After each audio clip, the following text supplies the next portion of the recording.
మంగళవారం రోజున గానీ, శుక్రవారం రోజు గానీ ఎవరికి కూడా డబ్బులివ్వరు. ఎందుకు ఇవ్వరంటే, మంగళవారంకి అంగారకుడు అంటే అప్పులకు సంబంధించి ఎవరైతే అధిపతి ఉన్నారో అంగారకుడు అధిపతి అనమాట. శుక్రవారం లక్ష్మీదేవికి.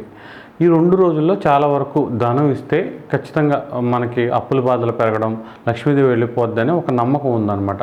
ఇది పెద్దలు ఎందుకు పెట్టారంటే ఖర్చులు తగ్గించుకుంటారు. ఆ 2 రోజులన్నా సరే ధనం విషయంలో జాగ్రత్తగా ఉంటారని అలా పెట్టారు. అయితే ఏదైనా హాస్పిటల్కి కానీ అర్జెంటుగా ఉన్న వాటికి ఇవ్వడం చాలా చాలా మంచిది. విలాసాలకో రూ. 2 వడ్డీయో, రూ. 5 వడ్డీ వస్తుందనో అలాంటి వాటికి కాకుండా ఎవరైనా ఆపదలో ఉన్న వాళ్ళకి, కష్టాల్లో ఉన్న వాళ్ళకి ఈ రోజుల్లో ఇవ్వడం చాలా చాలా మంచిది.